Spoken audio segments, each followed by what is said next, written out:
Assalamualaikum warahmatullahi wabarakatuh. Saya Hera Sukma Kartika dengan NIM 221410004 dari Prodi Ekonomi Syariah kelas A semester 3. Saya berasal dari Serang, Banten. Hobi saya adalah menggambar dan menonton. Di sini saya akan memaparkan perbedaan antara sifat kebenaran ilmu, filsafat, dan agama, hubungan antara ontologi, epistemologi, dan aksiologi dalam melandasi pengetahuan yang komprehensif, sejarah filsafat di dunia Islam, serta kesan saya tentang mata kuliah filsafat umum. Perbedaan antara sifat kebenaran ilmu, filsafat, dan agama yaitu ilmu memiliki sifat kebenaran yang relatif, di mana kebenarannya dapat berubah seiring dengan perkembangan ilmu pengetahuan. Hal ini disebabkan karena ilmu pengetahuan didasarkan pada pengalaman dan rasio yang keduanya bersifat terbatas. Kemudian, filsafat memiliki sifat kebenaran yang absolut, di mana kebenarannya bersifat universal dan tidak berubah. Hal ini disebabkan karena filsafat didasarkan pada rasio dan intuisi yang keduanya bersifat universal. Sedangkan, agama memiliki sifat kebenaran yang mutlak, di mana kebenarannya bersifat pasti dan tidak dapat diragukan. Hal ini disebabkan karena agama didasarkan pada wahyu yang berasal dari Tuhan. Ontologi, epistemologi, dan aksiologi adalah 3 cabang filsafat yang saling berkaitan, di mana ontologi adalah cabang filsafat yang mempelajari tentang hakikat dari segala sesuatu. Ontologi memberikan landasan bagi pengetahuan dengan menjawab pertanyaan-pertanyaan seperti apa hakikat dari realitas, apakah realitas bersifat tunggal atau plural, dan apakah realitas bersifat statis atau dinamis. Kemudian, epistemologi adalah cabang filsafat yang mempelajari tentang pengetahuan.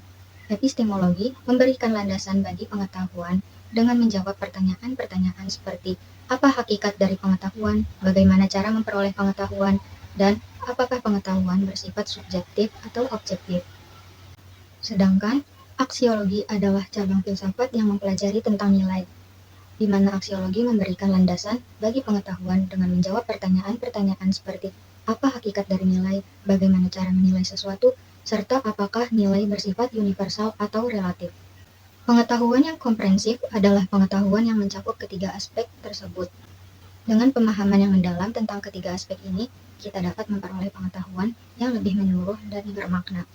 Filsafat di dunia Islam muncul dan berkembang pada abad ke-8 Masehi. Filsafat Islam lahir dari interaksi antara budaya Yunani dan budaya Islam. Filsuf-filsuf Islam pertama kali mempelajari filsafat Yunani melalui terjemahan-terjemahan dari bahasa Yunani ke bahasa Arab. Filsafat Islam berkembang pesat pada abad ke-9 Masehi dan abad ke-10 Masehi.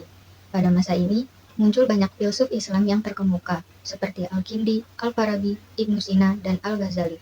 Filsafat Islam pada masa ini berfokus pada bidang-bidang logika, metafisika, dan etika. Pada abad ke-11 Masehi, filsafat Islam mulai mengalami kemunduran. Hal ini disebabkan oleh beberapa faktor, seperti konflik antara filsafat dan agama, dan berkembangnya aliran mistisme Islam.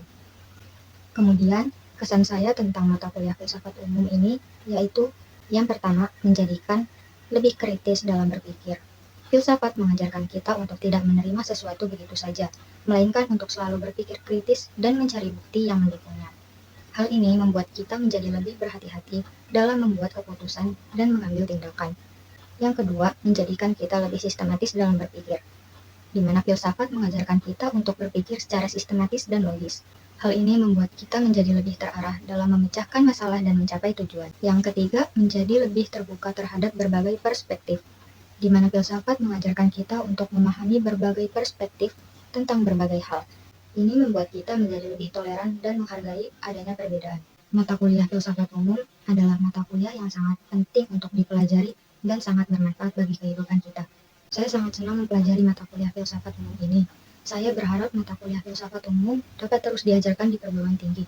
Bahkan, secara keseluruhan, saya sangat merekomendasikan pembelajaran filsafat umum ini kepada siapa saja yang ingin menjadi pribadi yang lebih kritis, sistematis, dan terbuka.